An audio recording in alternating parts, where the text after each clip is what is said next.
Puji nama Tuhan. Bapak Ibu terkasih, bulan ini tema gereja kita tentang merindukan Tuhan. Mari kita membuka firman Tuhan dari Mazmur 63 ayat 1 sampai 12. Mazmur pasal 63 ayat 1 sampai 12. Saya akan baca buat kita semuanya. Bapak Ibu yang di gereja maupun rumah silakan dibuka Alkitabnya. Mazmur 63 ayat 1 sampai 12. Begini bunyi firman Tuhan. Kerinduan kepada Allah. Mazmur Daud ketika ia ada di padang gurun Yehuda. Ya Allah, Engkaulah Allahku. Aku mencari Engkau. Jiwaku haus kepadamu. Tubuhku rindu kepadamu. Seperti tanah yang kering dan tandus tiada berair. Demikianlah aku memandang kepadamu di tempat kudus, sambil melihat kekuatanmu dan kemuliaanmu. Sebab kasih setiamu lebih baik daripada hidup.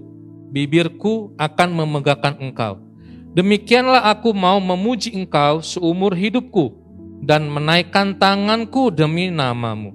Seperti dengan lemak dan sumsum jiwaku dikenyangkan. Dan dengan bibir yang bersorak-sorai mulutku memuji-muji. Apabila aku ingat kepadamu di tempat tidurku, merenungkan engkau sepanjang kawal malam. Sungguh engkau telah menjadi pertolonganku, dan dalam naungan sayapmu aku bersorak-sorai. Jiwaku melekat kepadamu, tangan kananmu menopang aku. Tetapi orang-orang yang beriktihar mencabut nyawaku akan masuk ke bagian-bagian bumi yang paling bawah. Mereka akan diserahkan kepada kuasa pedang. Mereka akan menjadi makanan anjing hutan. Tetapi raja akan bersuka cita di dalam Allah. Setiap orang yang bersumpah demi Dia akan bermegah. Karena mulut orang-orang yang mengatakan dusta akan disumbat. Puji Tuhan. Bapak Ibu terkasih dalam Tuhan Yesus, pasti kita pernah merindukan sesuatu, betul ya? Kalau saya tanya pada pagi hari ini, apa kerinduan terbesar kita yang ingin kita capai? Pasti ada. Pasti masing-masing ada.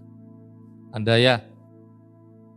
Ada orang tua yang merindukan anaknya berhasil, bisa menjadi sarjana, bisa mendapatkan pekerjaan.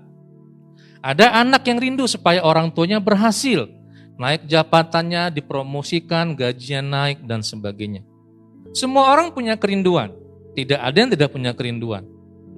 Waktu saya membawa siswa-siswi SMA Hang Tua, retret, saya tanya kerinduan mereka, apa kerinduan kalian? Saya rindu supaya nanti ketika naik kelas 11 ke 12, 10 ke 11, mereka betul-betul mengalami jamahan Tuhan dalam sekolah. Wah, luar biasa. Tapi seringkali kerinduan kita itu sifatnya kontemporer ya, hari ini aja. Dan itu kan hasilnya dari emosi kita yang sesaat. Gue pengen nih punya handphone bagus, Oppo Reno 9 nih udah mulai muncul nih. Ya, kameranya bagus. Jangan-jangan Oppo Reno 9, 6 aja belum punya. Misalnya seperti itu. Atau rindu, wah ini motor baru nih, pengen banget nih dapat. Tapi semua kerinduan itu sebetulnya datangnya dari jiwa kita, dari keinginan kita semata-mata. Ada yang pengen aku nanti pengen masuk kuliah jurusan teknik sipil di salah satu universitas ternama, tapi belajarnya males-malesan. Aku pengen melayani Tuhan di satu gereja yang megah, tapi dia tidak punya kemampuan di bidang itu. Nah, semua orang punya kerinduan. Nah saudara, kalau kita lihat dalam firman Tuhan di dalam Mazmur 63 ayat 1 sampai 12 ini berbicara tentang kehidupan di padang gurun. Kita juga pernah berada dalam kondisi seperti itu. Bagaimana ketika kita berada dalam posisi seperti Daud berada di padang gurun, dalam kondisi sulit, kita pasti ingin segera-gera cepat selesai masalah ini. Ada beberapa gambaran yang dapat kita sampaikan dengan kondisi seperti ini. Di antaranya adalah padang gurun itu tempat yang panas dan kering kerontang di siang hari. Namun bila malam hari berubah menjadi dingin dan berangin. sangat ekstrim. Atau yang kedua, daerah padang gurun adalah wilayah dengan garis batas yang tak terlihat oleh pandangan mata. Semuanya pasir. Ya, kita nggak bisa melihat mana batasan-batasannya nih. Yang ketiga, daerah padang gurun itu daerah yang penuh debu, penuh pasir, tidak ada pepohonan, tidak ada tembok, bangunan, apapun sebagai tempat berlindung. Nggak bisa kita berlindung di padang pasir, sulit kita. Kalau kita membuat benteng, angin datang, maka akan segera hancur. Nah, saudara yang terkasih dalam Tuhan Yesus, andai kata kita berada pada padang gurun tandus semacam itu, kira-kira kebutuhan apa yang paling kita perlukan? Air, betul ya. Air nomor 1, survei membuktikan air nomor 1 yang kita butuhkan karena haus, panas, ya kan? Air. Tentunya air yang menyegarkan. Apalagi selain air. Kalau malam tiba, apa yang kita butuhkan di padang gurun? Kemah atau tempat berlindung, betul ya? Tempat berlindung atau tempat naungan yang teduh dan tempat berlindung yang aman. Aman. Kita butuh itu. Jauh lah kita butuh duit untuk beli coki-coki, enggak lah, enggak mungkin lah. Atau kita butuh duit untuk beli Pocari Sweat, enggak lah. Dapat air aja udah bersyukur banget ya. Ngebayang dapat Pocari Sweat itu udah luar biasa banget. Nah, saudara, bayangkan kita di padang gurun tersesat, kita kehausan, membuat kita mencari-cari dengan insting. Betul ya, kita sekarang gunakan insting loh kalau udah kondisi seperti ini untuk hidup, untuk berjuang. Kita nggak gunakan lagi hal-hal yang sifatnya wah harus gunakan pikiran, udah mana boro-boro, ini udah aus banget ini jiwa kita. Ingin cepat-cepat mendapatkan air itu, mencari segala cara bagaimana untuk mendapatkannya, berusaha. Sayangnya, banyak orang di padang gurun terjebak dengan fata morgana. Sepertinya menemukan sumber air, tetapi ternyata hanya bayangan-bayangan yang membawa kepada kematian. Ketipu dia. Wah, air. Seringkan seperti itu kalau kita nonton film-film padang gurun nih. Air. Jangankan nonton padang gurun deh. Kalau Bapak Ibu pergi ke aspal yang panas itu ya, itu kayak ada air ya. Pernah lihat ya? Di ujung aspal itu kayak ada air. Padahal itu bukan air. Saya sering lihat seperti itu. Nah, saudara yang terkasih dalam Tuhan Yesus. Dalam konteks semacam itulah, pemazmur Daud menemukan inspirasi dalam menyusun mazmurnya. Mazmur ini melukiskan kerinduan yang sangat mendalam di dalam diri Daud. Mendalam hati dia kepada manusia, kepada Allah. Bagaimana manusia sungguh rindu kepada Allah. Suatu kerinduan yang hanya dapat dipuaskan oleh hubungan yang intim dengan Allah. Tidak bisa dipuaskan oleh yang lain. Kita berusaha memuaskan diri kita dengan berbagai macam. Tapi itu kering. Kita tertipu oleh fata morgana tersebut. Daud mengalami dan merasakan kondisi iman yang haus dan kering akan Allah. Daud merasa sungguh-sungguh membutuhkan dan memerlukan kehadiran Allah di tengah ketidakpastian dalam pergumulan hidupnya ini. Sama dengan contoh Nabi Elia. Bapak Ibu masih ingat tahun lalu saya pernah mengkhotbahkan Nabi Elia. Dia berjuang, bertempur melawan begitu banyak Nabi Baal, dia berani. Tapi ketika dia menghadapi satu perempuan, dia gak bisa berbuat apa-apa, takut dia. Betul ya? Sama seperti ini. Daud jiwanya kering, dia rindu Allah. Dia mengalami ketakutan yang luar biasa.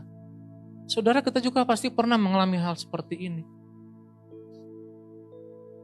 Teman-teman waktu kelas 12 kemarin saya tanya, gimana persiapan untuk ujian? Iya Pak, cepet ya waktu berlalu. Iya, ada yang takut, ada yang biasa-biasa saja, ada yang pasrah. Ada yang sudah berjuang sungguh-sungguh, ya Pak terserah Tuhan lah bagaimana, yang penting saya sudah berjuang.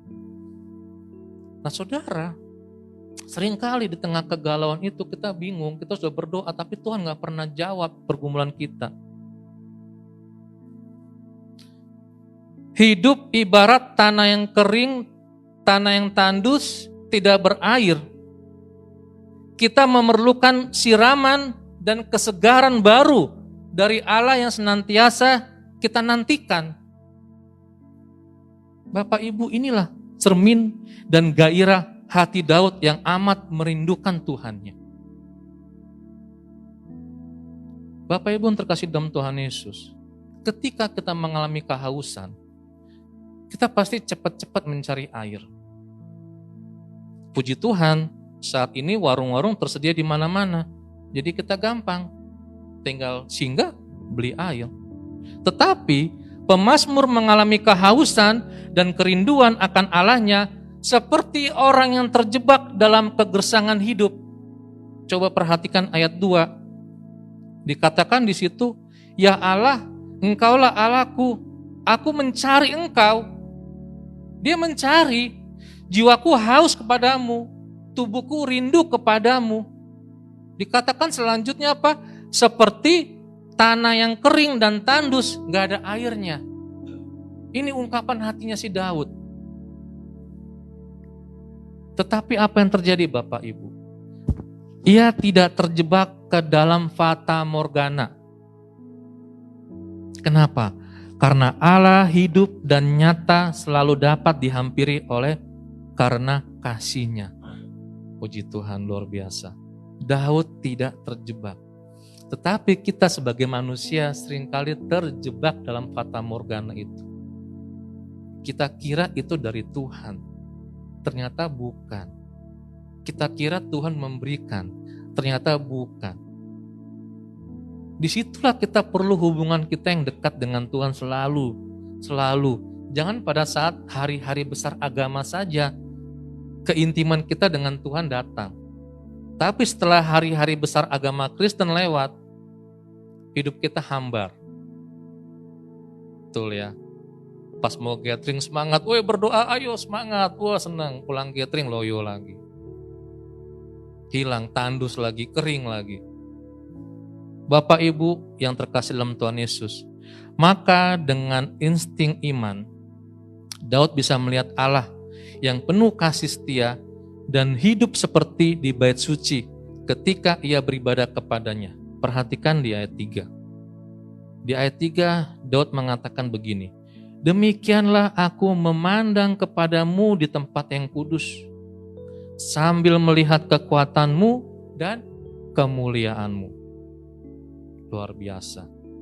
Oleh karena itu, tekad Daud adalah ia akan menaikkan syukur dan menyatakan komitmennya untuk hidup bagi Allah. Kita bisa memperhatikan di pasal 63 ayat 3-5, di ayat 4. Sebab kasih setiamu lebih baik daripada hidup. Kasih setia Tuhan. Bibirku akan memenggahkan engkau, setiap saat dia akan memuji Tuhan. Walaupun gak ada ibadah, dia tetap dalam hatinya ketika dia naik motor, ketika kita naik mobil, atau ketika kita jalan, memuji Tuhan selalu. Sehingga gak ada tuh kata-kata kotor yang keluar dari mulut kita. Walaupun kesel, saya pernah Bapak Ibu ya, waktu pertama kali saya mau masuk sekolah tinggi teologi di Kalimantan Barat, saya ikut pemuda di salah satu gereja. Saya jalan di pinggir sebelah kanan, ini jalan raya, teman saya sebelah kiri. Pas melewati genangan air, mobil lewat. Ciprat dong, marah dong, spontan keluar. Wah, keluarlah kata-kata bajak laut.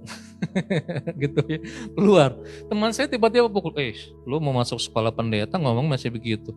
Ya habis gini, wah udah kita mulai mengeluarkan statement-statement yang mementingkan diri kita. Padahal seharusnya, puji Tuhan. Masih disadarkan ternyata ada berkat Tuhan kirim walaupun kotoran. Ya kan? Seperti itu. Atau hal lain, contoh-contoh lain masih banyak sekali. Nah, saudara yang terkasih dalam Tuhan Yesus, menaikkan syukur kita setiap saat, setiap waktu. Memuji Tuhan dalam kondisi kita di padang gurun seperti Daud. Nah, kalau kita melihat Kapan Daud berada di padang gurun Yehuda ini? Daud berada di padang gurun Yehuda ketika dia merasa terancam jiwanya dalam bahaya. Daud lari ke padang gurun Yehuda untuk bersembunyi di sana. Sebenarnya padang gurun bukanlah tempat yang nyaman untuk menjalani hidupnya. Namun, keadaanlah yang memaksa Daud berada di sana. Kalau kita perhatikan dalam ayat 2 sampai ayat 3, Daud menggambarkan kehausan dan kerinduannya untuk mencari Tuhan dengan ungkapan yang kontekstual sesuai dengan dirinya. Saat itu memang dia sedang berada dalam kondisi seperti itu. Konteksnya begitu Daud. Sehingga ia mengatakan lagi, ya Allah. Dia teriak, ya Allah, engkaulah Allah saya. Saya cari-cari kamu, saya cari-cari engkau. Jiwa saya haus, tubuh saya rindu. Dia menggambarkan kayak tanah yang kering dan tandus nggak ada airnya. Bapak Ibu, itulah kebutuhan Daud untuk ada dan bersama Tuhan dalam hidupnya. Bagaimana dengan kita saat ini? Saudara, kita semua pernah berada di padang gurun. Mungkin saat ini Anda sedang berada di padang gurun. Padang gurun yang Tuhan izinkan ada dalam hidup kita. Jangan menyerah. Tetap bersyukur, berserah pada Tuhan. Jangan takut melewati padang gurun. Tuhan pasti akan tetap bersama kita. Melalui Mazmur ini, Daud mengajak kita semua Bapak Ibu untuk melihat bahwa kehadiran berbagai kesulitan, kehadiran ancaman, kehadiran problema kehidupan yang seringkali menjadi media yang gentir bagi banyak orang. Ternyata bagi orang beriman, secara khusus bagi Daud, dapat memainkan peranan penting bagi pertumbuhan iman setiap orang percaya. Amin. Ini yang harus kita lakukan. Jangan kita getir, jangan kita gentar menghadapi setiap persoalan. Tuhan pasti ada selama kita berserah penuh sama Dia. Media yang getir seperti itu justru bagi Daud, justru bagi orang beriman, merupakan media yang subur bagi pertumbuhan rasa rindu yang semakin mendalam kepada Allah. Ya kan? Kalau nggak ada ini kita nggak akan rindu sama Tuhan. Karena kita berada di dalam zona nyaman. Tenang saja, semuanya baik-baik, sehat. Kita nggak siap menghadapi gempuran. Kita nggak siap menghadapi masalah. Oleh karena itu kita harus bisa belajar setiap saat. Ketika masalah datang, saya udah pernah nih menghadapi masalah ini, saya tahu cara menjalaninya, saya tahu solusinya. Seperti itu di pikiran kita sudah ada. Nah, Bapak Ibu yang terkasih dalam Tuhan Yesus, Daud merasakan bahwa kasih setia Allah itu jauh lebih besar daripada hidupnya. Tuhan izinkan kita masuk pergumulan di tengah perjalanan iman, supaya di situ kita dibentuk menjadi rendah hati. Kalau nggak dibentuk Tuhan, kita pasti semau-semaunya. Bapak Ibu, memang pembentukan rohani Tuhan itu nggak mudah dan nggak enak. Dikikis setiap hari. Ego kita dikikis. Amarah kita dikikis. Emosi kita dikikis. Pikiran kita yang kotor dikikis sama Tuhan. Mata kita yang selalu melihat hal-hal yang tidak baik dikikis. Iri hati, lihat temannya nyanyinya bagus dikikis. Ayo jangan iri, kita pasti sama-sama bisa. Hati kita yang dengki, kita melihat teman kita berhasil dikikis. Ayo jangan dengki, jangan iri. Gitu ya teman-teman ya Bapak Ibu. Sehingga kita semakin serupa dengan Yesus. Dalam ayat 4 sampai ayat 9, cara Daud menyatakan kerinduan dan kedekatannya kepada Tuhan dalam situasi padang gurun itu diungkapkan melalui 4 bagian. Pertama, Daud merenungkan kasih setia Tuhan yang patut disyukurinya. Dia nggak mengeluh, tapi dia selalu bersyukur. Kedua, dia memuji dan mengidungkan kebaikan Tuhan secara ekspresif. Nyanyi dia. Terima kasih Tuhan. Terima kasih Yesus. Dia menyanyi memuji Tuhan. Dia nggak mengeluh. Yang ketiga, dia mengenang pemeliharaan Tuhan yang telah mengenyangkan mereka dengan kelimpahan berkat. Dia ingat. Dia nggak memaki Tuhan. Dia nggak marah-marah. Tuhan pernah kok membuat saya berhasil dan saya bersyukur. Yang keempat, mengingat pertolongan Tuhan yang pernah melindungi dan menopang hidup Daud selama ini. Jadi saudara, seringkali kita sebagai manusia protes berlebihan kepada Tuhan ketika kita berada di padang gurun. Kita marah-marah, kita protes, kegagalan ini Tuhan jangan biarkan dong terus-menerus. Dibanding kita mencari solusi untuk menyelesaikan kegagalan, kita malah protes. Saudara yang terkasih dalam Tuhan Yesus, kita juga semua rindu.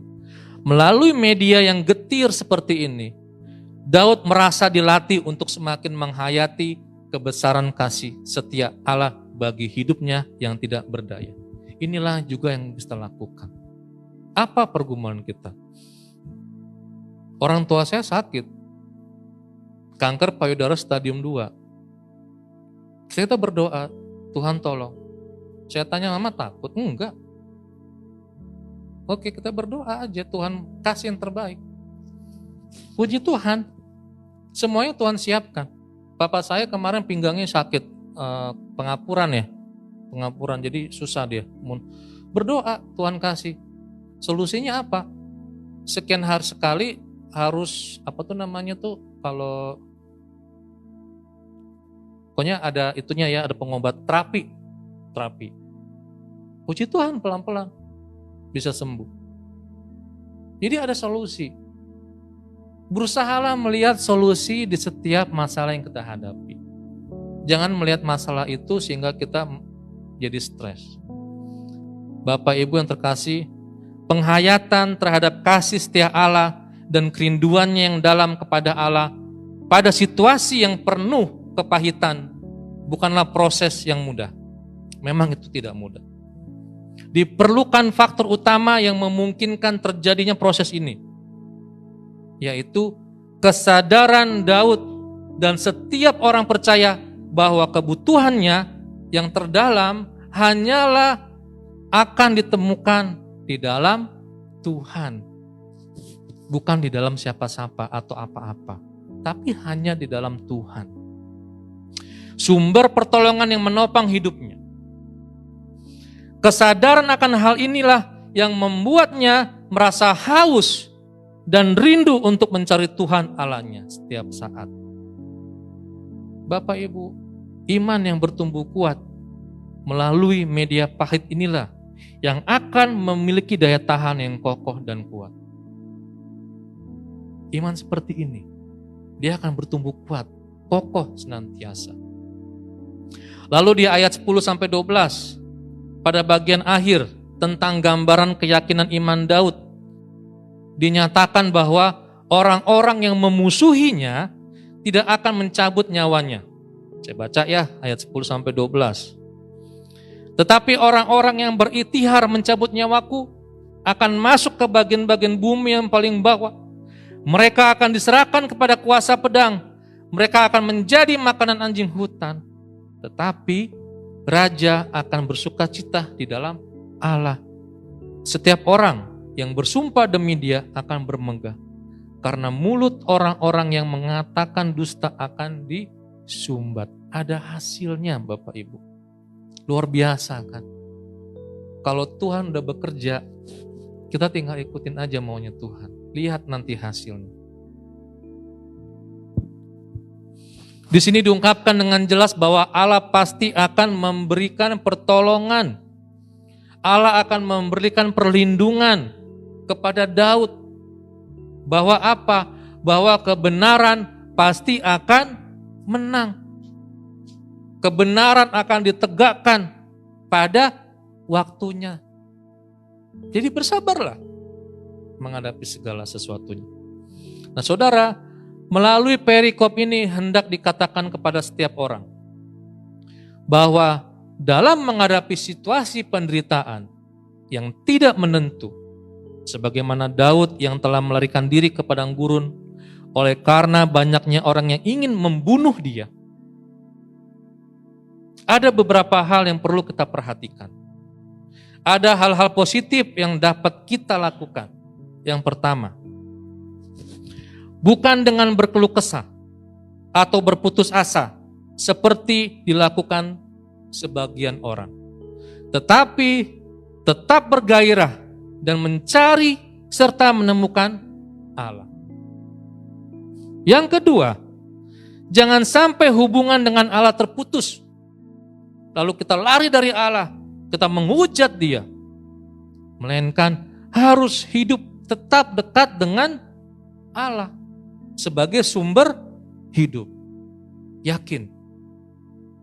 Pertolonganmu begitu ajaib. Nantikan pertolongan Tuhan. Ya.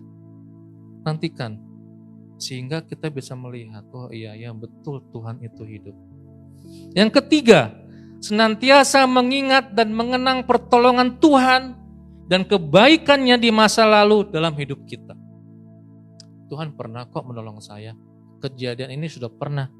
Tuhan ulang lagi supaya saya tetap rendah hati. Yang keempat, penderitaan hidup bukan untuk disesali. Nggak perlu menyesal. Nggak perlu menyesal. Tetapi justru untuk dihadapi dan diatasi. Hingga kita bisa menang bersama dengan Tuhan. Semakin Anda menyesal, semakin rapuh iman kita. Betul ya. Nyesel aku masuk JKI Home. Ternyata begini perlakuannya. Jangan. Mungkin bukan JKI Home yang salah.